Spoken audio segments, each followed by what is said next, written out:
할렐루야. 우리 하나님을 찬송합니다.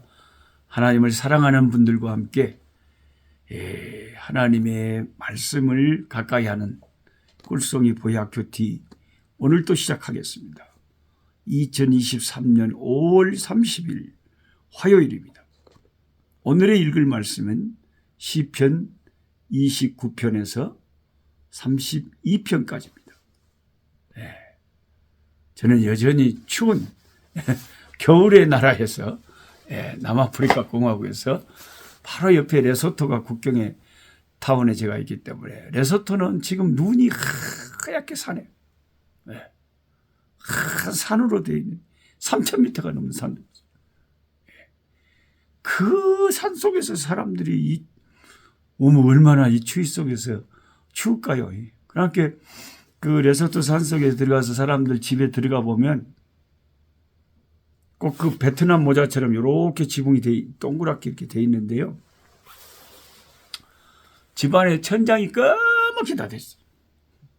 아이고, 한국처럼 우리 한국 조상들처럼 지혜롭게 불을 이렇게 집 바깥에다가 딱 아궁이를 만들고 떼갖고 그 불에 따뜻한 온기가 딱 방안을 이렇게 딱 따뜻하게 하게 해야 그게 좋을 건데 이런 지혜가 없는 거예요. 이 사람들은 참 안타깝게도. 그래갖고 안에서 부엌이 안에 있어요. 집 안에 부엌이 있다니까. 그래갖고 거기다가 불을 떼버리니까 그냥 꺼머니 연기가 나가가지고 어머 천장이 다 꺼먹고 벽이 다 꺼먹고 그래 그 사람들은 그게 따뜻하다고 생각을 하는 거예요. 그러니까 우리 한국의 조상들이 얼마나 지혜로웠는지 그 한국의 전통 아궁이만 생각하면 저도 지금 여기서 진짜 아궁이가 있으면 그냥 장작불을 확 떼부라고 그냥 뜨끈뜨끈하게 하고 잡은데 아프리카에는 그런 아궁이가 없어요. 앞으로 우리 선교센터 본부에 그런 아궁이가 있는 한국 집을 좀 지어서 우리 한국 아프리카 선교사님들도 와서 그런 걸 좀 누리고 뜨끈뜨끈하게 허리도 좀 지지고 그렇게 섬겼으면 좋겠습니다. 제 소원 중에 하나입니다. 오늘 그 시편 29편을 사람들이 별명을 짓기를요. 폭풍우의 노래다 그럽니다. 폭풍우의 노래.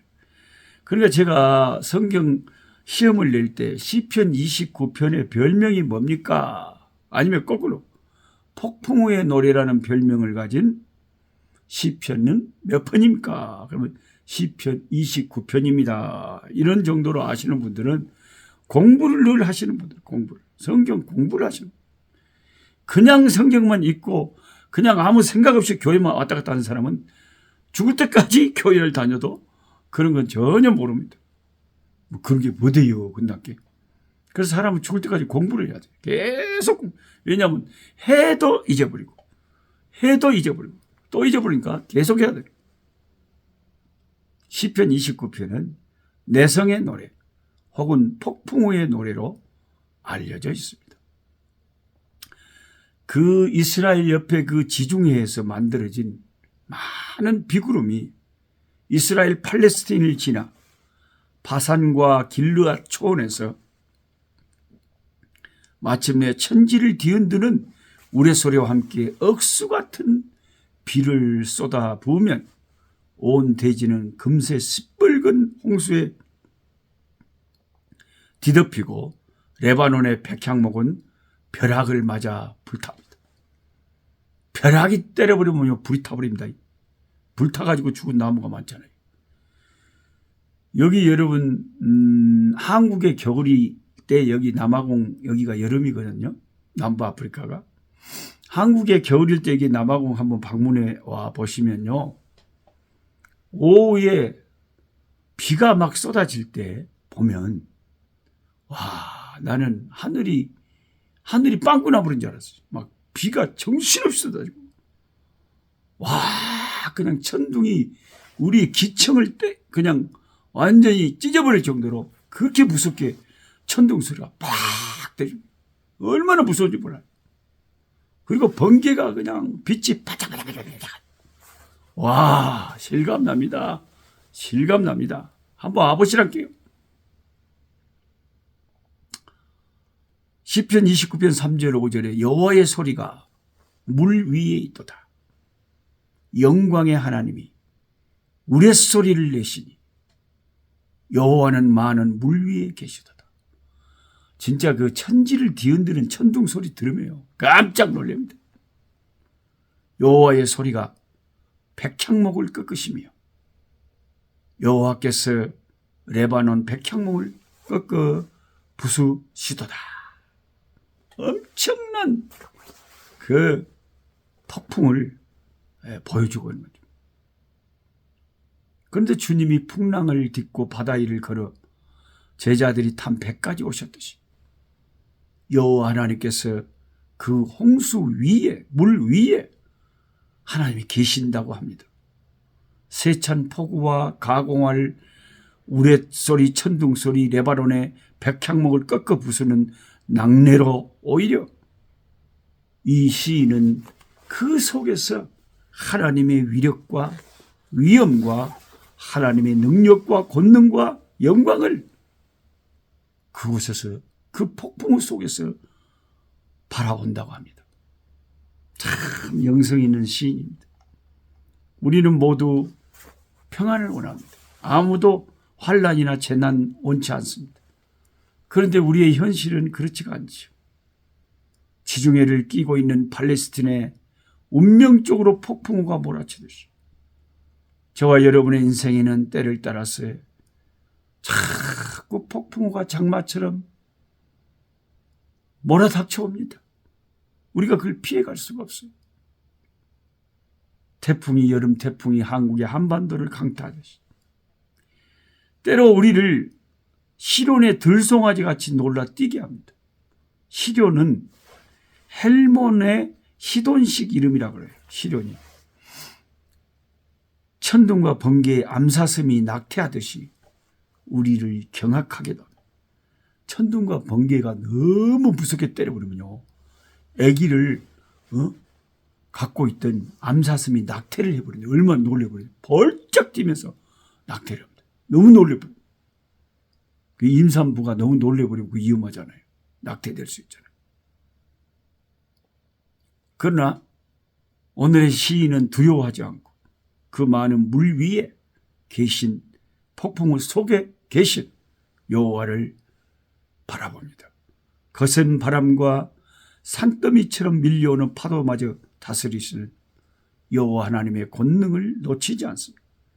하나님은 폭풍과 일대 오히려 자기 백성들에게 힘을 주시고 평강의 복을 주신다고 11절에 고백을 하고 있습니다.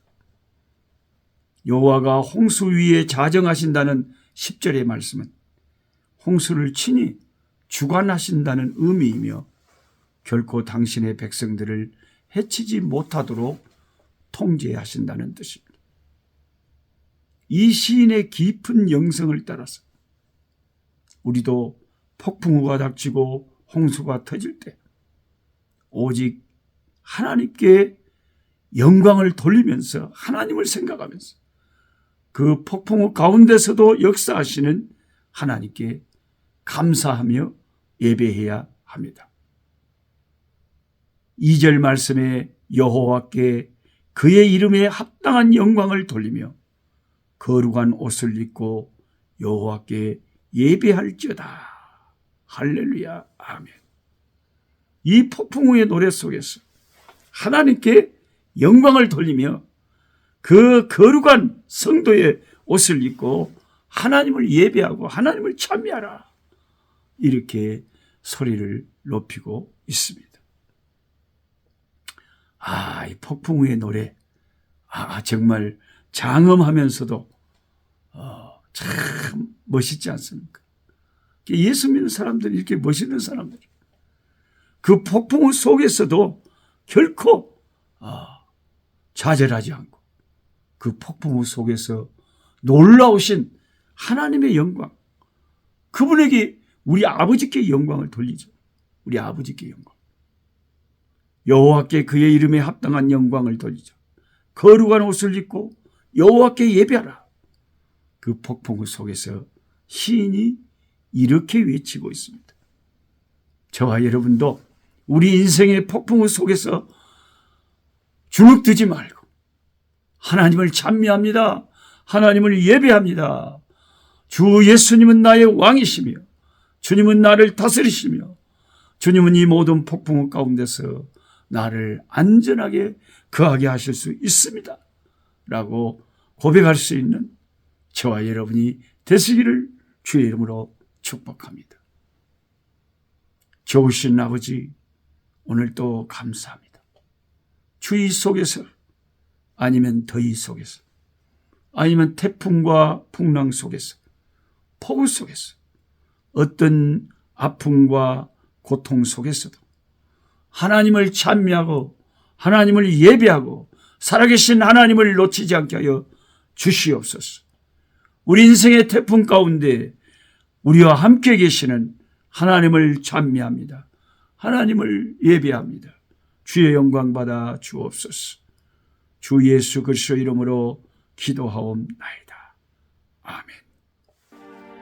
약한 자 힘주세